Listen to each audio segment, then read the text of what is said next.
අද අපි කතා කරන්නේ prepositions ගැන. ඔයාලා දන්නවා ඇති ඉංග්‍රීසි භාෂාවේ වැඩිපුරම භාවිතා වෙන preposition තුන තමයි on, in, at කියන්නේ. ගොඩක් අයට ගැටලු තියෙනවා මේ on, in, at භාවිතා කිරීම සම්බන්ධයෙන්. ඉතින් ඔයා අද වීඩියෝ එක ඉවර වෙනකන් එකතුනොත් මේ භාවිතා තුන ගැන හරියටම ඉගෙන ගන්න පුළුවන්. ඔයාට ඉංග්‍රීසි කතා කරන්න එක ලොකු උදව්වක් වෙයි. අපි මුලින්ම බලමු on කියන preposition එක පාවිච්චි වෙන්නේ මොන වගේ අවස්ථාවලදීද ඒ අවස්ථාවලට උදාහරණත් එක්කම. පළවෙනි usage එක තමයි used to express surface of something. මොනවා හරි දෙයක් මතු පිට යම් කිසි දෙයක් තියෙනවා නම් හිතන්නකෝ මේසෙ උඩ දෙයක් තියෙනවා, කොහේ හරි දෙයක් උඩ මොනවා හරි තියෙනවා වගේ දෙයක් අපිට කියන්න on පාවිච්චි කරන්න පුළුවන්. I put an egg on the kitchen table. kitchen එකේ එහෙම නැත්නම් කුස්සියේ තියෙන මේසෙ උඩ මම බිත්තරයක් තිබ්බා. ඉතින් on the kitchen table කියන්නේ මේ මේසෙ උඩ තිබ්බා කියන එක. බිත්තරේ මේසෙ උඩ තිබ්බා. අපි on පාවිච්චි කරලා කියනවා. The paper is on my desk. paper එක එහෙම නැත්නම් ප්‍රශ්න පත්‍රයක් වෙන්න පුළුවන්. මේ කොලේ තියෙන්නේ මගේ මේසෙ උඩ. on my desk මගේ මේසෙ උඩ කියලා කියන්න අපිට on පාවිච්චි කරන්න පුළුවන්. on පාවිච්චි කරන තවත් අවස්ථාවක් තමයි විශේෂිත දිනවලට අපි on පාවිච්චි කරනවා. උදාහරණ වලින් බලමු. The garbage truck comes on Wednesdays. කුණු ලොරියට තමයි garbage truck එක කියලා කියන්නේ. මේක එන්නේ බදාදා දිනවල. ඉතින් දිනයක් සඳහන් කරන්නත් අපි මේ විදියට on පාවිච්චි කරනවා. The garbage truck comes on Wednesdays. ඒ වගේම මම ඉපදුණු දවස කියන්නත් මෙතෙන්දී on පාවිච්චි කරලා තියෙනවා. I was born on the 15th day of December in 1993. මම ඉපදුනේ 1993 දෙසැම්බර් 15 වෙනිදා. මේ දෙසැම්බර් 15 වෙනිදා කියන විශේෂ දිනය සඳහන් කරන්නත් අපි on තමයි පාවිච්චි කරන්නේ. අපි on පාවිච්චි කරන තව අවස්ථාවක් තමයි used to indicate a device or machine such as phone or computer. අපි පරිගණකයේ එහෙම නැත්නම් phone එකේ වැඩක් කර ඉන්න කියලා කියන්නත් අපිට පුළුවන් on පාවිච්චි කරන්න. He is on the phone right now. ඔහු දැන් ඉන්නේ ෆෝන් එකේ. හිතන්නකෝ මම ෆෝන් එක ඔබ ඉන්නවා කියලා. කවුරු හරි ෆෝන් එක ඔබ ඉන්නවා නම් ඒකේ තමයි යා වැඩ කර ඉන්නේ. ඒක අපි පෙන්වන්න පාවිච්චි කරනවා on. He is on the phone right now. ඒ වගේම කවුරු හරි පරිගණකයේ වැඩ කර ඉන්නවා නම් ඒකටත් පුළුවන් අපිට on පාවිච්චි කරන්න. She has been on the computer since this morning. ඇය අද උදේ ඉඳන්ම කම්පියුටරේ වැඩ කර තමයි ඉන්නේ. She has been on the computer since this morning. ඒ වගේම TV එකේ මොනවා හරි වැඩසටහනක් යනවා නම් ඒක කියන්නත් අපිට on පාවිච්චි කරන්න පුළුවන් මේ විදියට. My favorite movie will be on TV tonight. මම කැමතිම ෆිල්ම් එක අද රෑ TV එකේ යනවා. My favorite movie will be on TV tonight.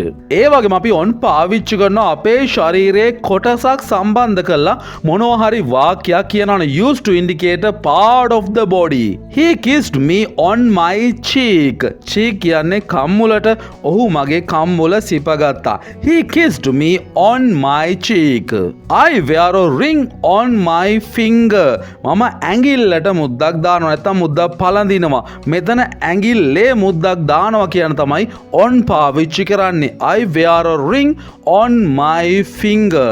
at භාවිතය අපි බලමු දැන් at පාවිච්චි කරන්නේ මොන වගේ අවස්ථාවලදීද සහ ඒකට අදාළ ප්‍රායෝගික භාවිතයන්. at පාවිච්චි කරනවා used to point out specific time.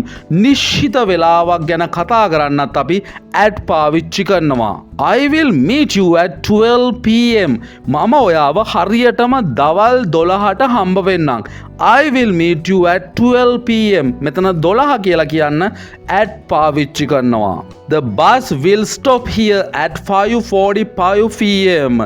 Bus එක මෙහෙට එනවා හවස 5:45 වෙද්දී. ඒක නිශ්චිත වෙලාවක්. ඒක නිසා අපි at පාවිච්චි කරනවා. The bus will stop here at 5:45 PM. ඒ වගේම නිශ්චිත ස්ථානයක් ගැන කියන්නත් අපිට පුළුවන් at පාවිච්චි කරන used to indicate a place. There were hundreds of people at the park. ඔගොල්ලෝ දන්නවා පාක් එක මිනිස්සු විශාල ප්‍රමාණයක් ඉන්නවා. මේ පාක් එකේ කියන ස්ථානය පෙන්වන්න අපිට පුළුවන් at පාවිච්චි කරන්න. පාක් එකේ මිනිස්සු 100 ගාණක් හිටියා. There were hundreds of people at the park. We saw a volleyball game at the stadium. මෙතන ස්ටේඩියම් එකේ ක්‍රීඩාගාරයේදී කියන්න අපිට පුළුවන් මෙතන at පාවිච්චි කරන්න. අපි දැක්ක volleyball game එකක් ක්‍රීඩාගාරයේදී. We saw a volleyball game at the stadium. ඒ වගේම අපිට මොකක් හරි ක්‍රියාකාරකමක් ගැන කියන්න ඕන නම් ඒත් පුළුවන් අපිට at පාවිච්චි කරන්න. Used to indicate an activity. He laughed at my acting. මගේ රඟපෑමට කියන එක තමයි at my acting කියන්නේ. ඔහු hina වුණා මගේ රඟපෑමට. He laughed at my acting. I am good at drawing a portrait. Portrait එකක් කියන්නේ මිනිසෙක් දිහා බලාගෙන ඒ විදිහම චිත්‍රයක් අඳින එක. ඒකට මම ගොඩක් දක්ෂ කෙනෙක්. ඉතින් ඒ ක්‍රියාකාරකමට මම දක්ෂයි කියන තමයි මෙතෙන්දී at පාවිච්චි කරන්නේ. I am good at drawing a portrait. මෙතන good at කියලා පාවිච්චි කළා. ඔයාට පුළුවන් ඔයා දක්ෂ ඕනම දෙයක් ගැන මීට ඉස්සරහින් දාලා කතා කරන්න. I am good at mathematics. I am good at sports. I am good at making videos. ඔයගේ ඕනම දෙයක් ඔයාට කියන්න පුළුවන්. අපි දැන් බලමු in භාවිතය ගැන. ඇයි in පාවිච්චි කරන්නේ මොන වගේ අවස්ථාවලදීද මොනවද ප්‍රායෝගික භාවිතයන්? in භාවිතා කරන එක අවස්ථාවක් තමයි දින මාස අවුරුදු වල තියෙන කාල රටා කාලයන් ගැන කතා කරන්නත් අපිට පුළුවන් in පාවිච්චි කරන්න. Used for unspecific times during a day, month, seasons, year. She always reads newspapers in the morning. ඇය නිතරම වගේ උදේට පත්තර කියවනවා. උදේ කාලය කියන තමයි මෙතන in පාවිච්චි කරන්නේ. She always read newspapers in the morning. The new semester will start in March.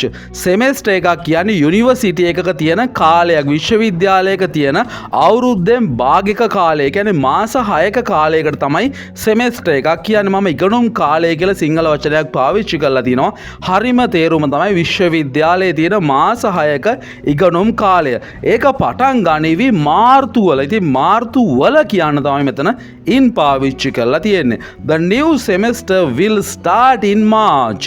අපි in පාවිච්චි කරන තවත් අවස්ථාවක් තමයි used to indicate location or place.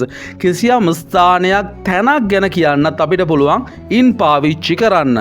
I am currently staying in a hotel. මම දැන් මේ වෙලාවේ නැවතිලා ඉන්නේ හොටෙල් එකක. හොටෙල් එකක කියන්න තමයි in a hotel තියෙන්නේ. I am currently staying in a hotel. මම දැන් නැවතිලා ඉන්නේ හෝටලයක. My hometown is Los Angeles, which is in California. මගේ ළඟම නගරය, මගේ ඉපදිච්ච නගරය කියන්න පුළුවන් home town එක. ඒක තමයි Los Angeles කියන්නේ. ඒක තියෙන්නේ කියලා කියන්න තමයි මෙතන in පාවිච්චි කරලා. Los Angeles තියෙන්නේ California වල. My hometown is Los Angeles, which is in California. ඒ වගේම අපි in පාවිච්චි කරනවා හැඩය, පාට, ප්‍රමාණය ගැන කතා කරනකොටත් used to indicate a shape, color or size. This painting is mostly in blue. මේ චිත්‍රය හුඟක්ම තියෙන්නේ නිල් පාට. වැඩිපුර නිල් පාට චිත්‍රයක්. නිල් පාටින් තමයි මේ චිත්‍රය අලංකාර වෙලා තියෙන්නේ. නිල් පාටින් කියන තමයි in පාවිච්චි කරන්නේ. This painting is mostly in blue. This jacket comes in 4 different sizes. මෙතෙන්දී අපි ප්‍රමාණයක් ගැන කියන්න in පාවිච්චි කරනවා.